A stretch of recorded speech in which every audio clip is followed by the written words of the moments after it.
At 9 p.m. It's Fan Central.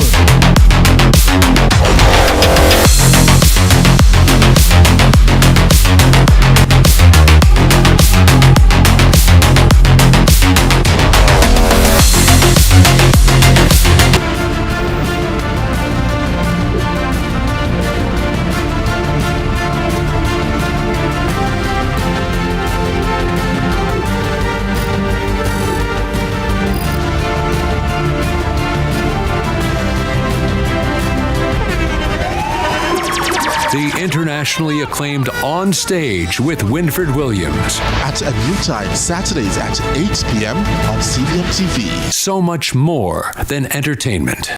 Need to estimate your duty? Perform a track and trace? Search for a declaration? Then download the Jamaica Customs mobile app today. The time by the Jamaica Customs Agency is 12 p.m.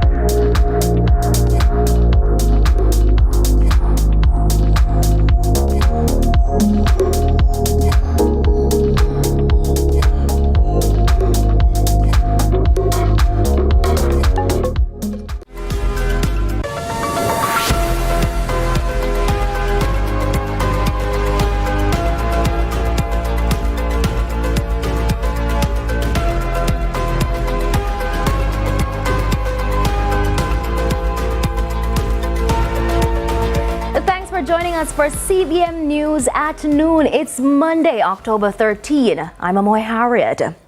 We begin with news from Hanover. Police have charged 29-year-old Courtney Hermans with the murder of his 27-year-old brother Denoy Morrison, otherwise called One-Away. Reports are that an argument developed between the brothers at their home in Bull Bay in the parish last Thursday, allegedly over money. The confrontation turned physical. Now, Mr. Courtney reportedly pulled a knife and stabbed Denoy. Mr. Morrison was rushed to hospital by residents. He died while undergoing treatment. The mystery of what happened to Manchester High student Jayden Smith is yet to unravel. But with growing skepticism and no sign of the teen, his guardians are seeking to clear their names amid rising fear for their safety. CVM News spoke with another relative for part 2 of this special report on the missing child. Nika Lewis picks up our report. He was loved. He was brilliant. He is still missing.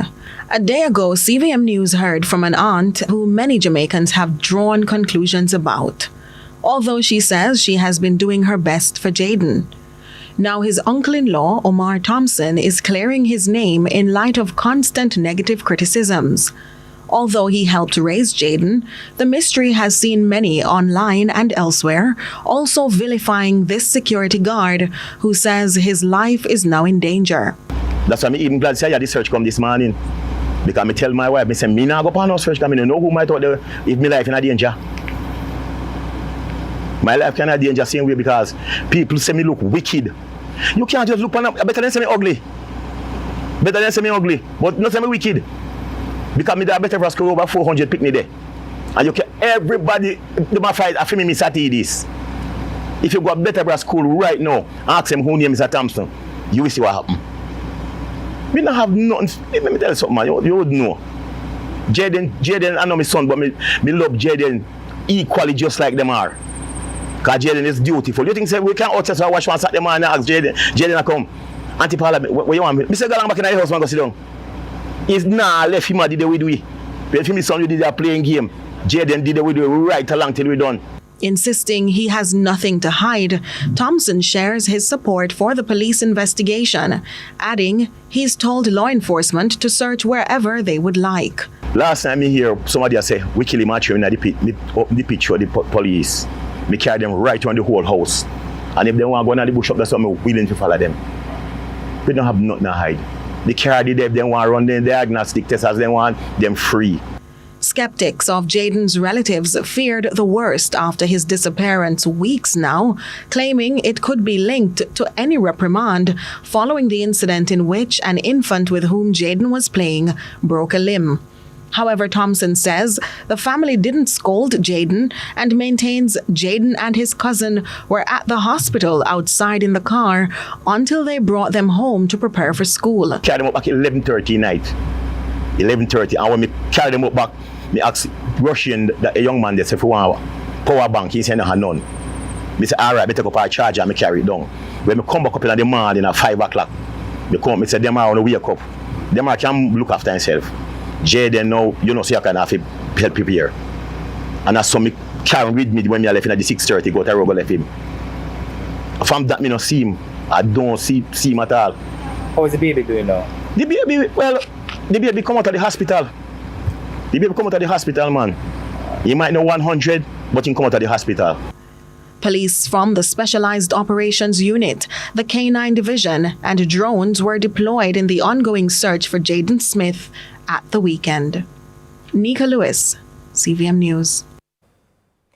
The Ministry of Agriculture has launched a new marine cage project in Bowden Harbour, St. Thomas, aimed at boosting local fish production. The initiative will see the cultivation of red snapper through marine aquaculture as part of efforts to strengthen Jamaica's food security and reduce seafood imports. This will help us to treat with the importation of fish that we now have significant amounts of, because quite frankly, when our fishers go out, they're just not getting the sort of returns from the sea that we used to get. It will also help us to take the pressure off our reef. Red snapper that we love so much is a reef fish, and sometimes when our fishers go to our reefs are damaged in the process of catching that red snapper. When we have greater control, clearly we can ramp up production and we can ensure that our fishers get good returns on their investment. Now, the European Union recently handed over $43 million worth of tractor and accessories to the Agriculture Ministry under the Hills to Ocean project. The tractors are intended for farmers in St. Anne, Trelawney and St. Mary to help mitigate climate change effects and transform their land clearing efforts. Minister Floyd Green expressed gratitude for the latest donation. The Ministry of Agriculture, Fisheries and Mining is very happy to partner with the European Union and the PIOJ and RADA to mechanize our agricultural sector under the Hills to Ocean project. We are today collecting 4 brand new rubber wheel tractors with implements like harvesters, seed planters, plows, bush cutters to really help drive the mechanization of agriculture. That is the focus of this ministry, trying to ensure that our small farmers have access to these tools so that they can be more efficient, more productive, and so that we can drive our production. So we're really happy and want to thank the ministry's projects unit who marshals and guides, shepherds these projects to this completion, and we will continue to work to make the lives of our farmers better. Renewed calls this afternoon for justices of the peace to play a stronger role in upholding law and order. The appeal came at the recent Clarendon Lay Magistrates meeting, where Executive Director of Jamaicans for Justice, Michael Jackson, underscored the critical role JPs play in supporting community justice and accountability. JPs are so crucial to justice in several ways. Clearly, the role of justices of the peace is very, very important. You're vanguards of justice. You safeguard the rights of the Jamaican citizenry. Meanwhile, Mayor of Maypen, Joel Williams, had this appeal.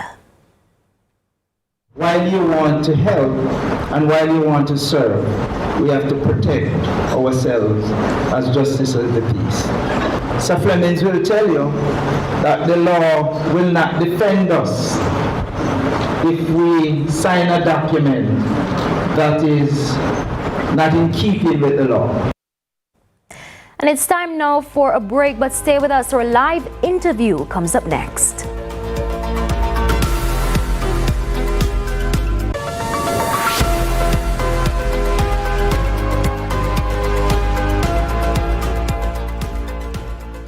Need to replace or amend your exam certificate? The Overseas Examinations Commission can help. The local service charges 3,960 Jamaican dollars. Apply using our new service portal, OEC Online. With OEC Online, you can pay for our services from anywhere, right at your fingertips. Locate us at 6 Manhattan Road, Kingston 5, or 18 Queens Drive, Montego Bay, or call 876-618-3721, or visit our website at overseasexams.org.jm. The OEC, your trusted partner for certificate services.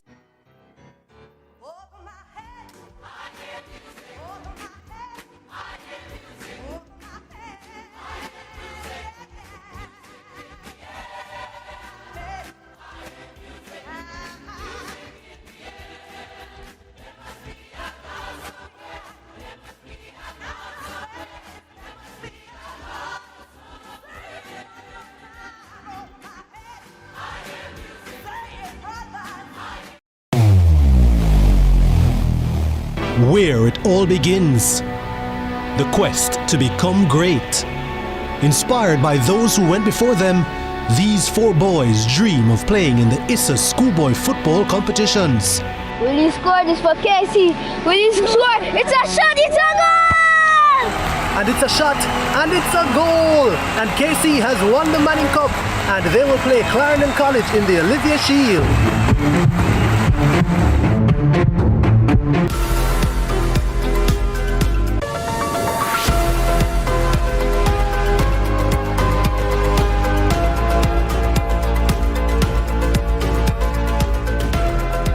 Welcome back to CVM News at noon. Now on Sunday, a Kingston teacher was charged after police found several imitation firearms at his home in an early morning operation.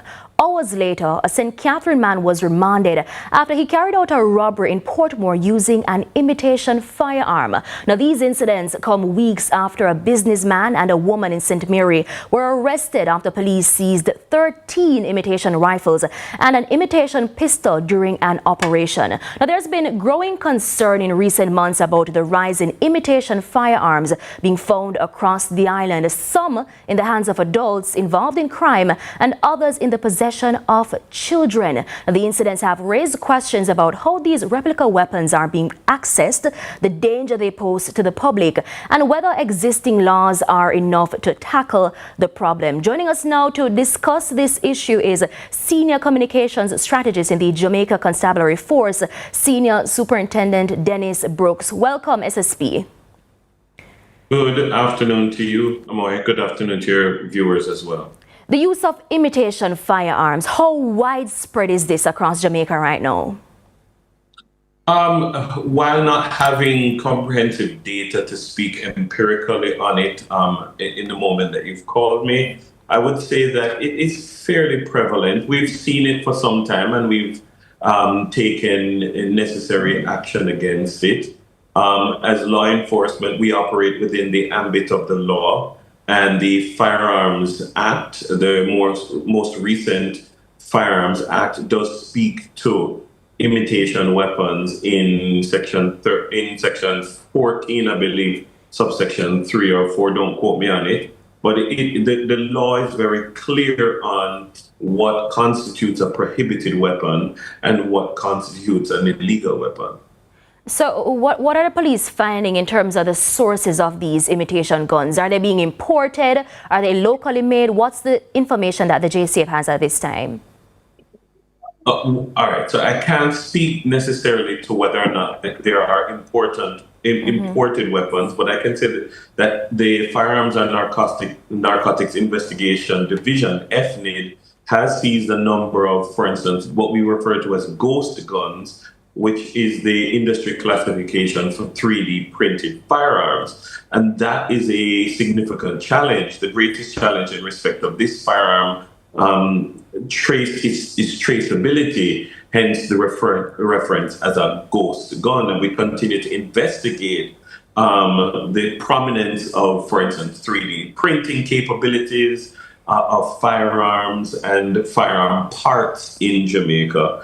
But this find more recently, it brings into focus the fact that Jamaican criminals are in line with world trends. They are competing with world trends with regard to firearms and criminal conduct. And as such that we, as law enforcement, must be vigilant. It also highlights, in my opinion, the efforts that are being made to upskill our members to be able to identify the emerging trends of modern criminal conduct and by extension go after them where they are, because on a dark night you don't really care much that this is an airsoft gun. It is an exact replica of a Glock, and that is why the Firearms Act speaks to anything that has the appearance of being a firearm but is not a firearm, whether or not that it can fire a projectile. If it has the appearance of being a firearm, then it is by definition an illegal firearm. And in terms of prohibited weapons, no one shall be in possession, no person shall be possession of any prohibited weapon. And then the law defines what constitutes a prohibited weapon and notes that imitation versions of those lists of prohibited things are prohibited as well. And so I think there are people who are setting up straw men, speaking to water guns with big water tanks at the top of it. Those are obviously not appearing to be firearms. If they are made to appear to be firearms, and there are regulations that govern this, and I think. All right, it appears we may have lost SSP there. SSP Brooks, are you hearing me? All right, we're going to try and get back to SSP Brooks. Let's head to a quick break. We'll be right back.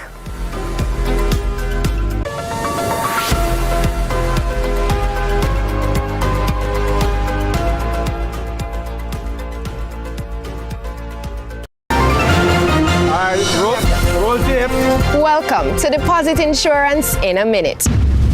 JDIC provides deposit insurance to each depositor based on their ownership category, up to $1.2 million at each bank and building society. So what that mean now? What it means is deposits in each bank are insured separately, up to $1.2 million, and deposits in different ownership categories, such as individual accounts, business accounts, joint accounts, and trust and nominee accounts, are also insured separately in each bank. So wait, if me open my account in a two different bank, the two of them cover 1.2 million each? That is it. Even if you plan for open two different categories of accounts, like one individual and one business account in the same bank, JDIC insures them separately under the deposit insurance scheme. That's how deposit insurance works. JDIC, protecting deposits for you and me.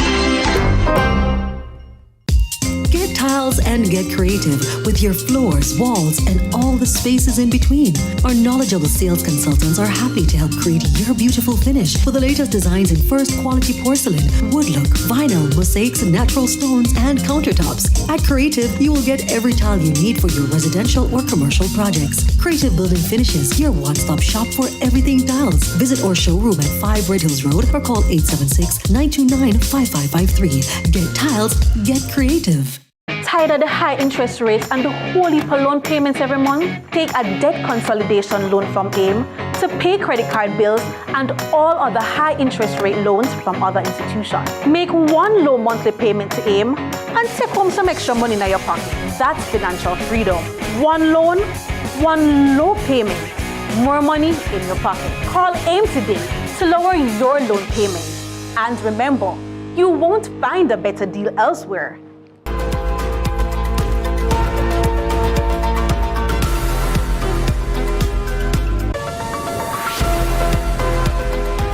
Welcome back to CVM News at noon. So we're talking to Senior Superintendent Dennis Brooks. Now, before the break, SSP, you mentioned how, these replicas look exactly like an actual firearm. So is it safe to say then that, given in some high tension situations, it would be a bit difficult for law enforcement to differentiate what's an imitation firearm versus an actual gun?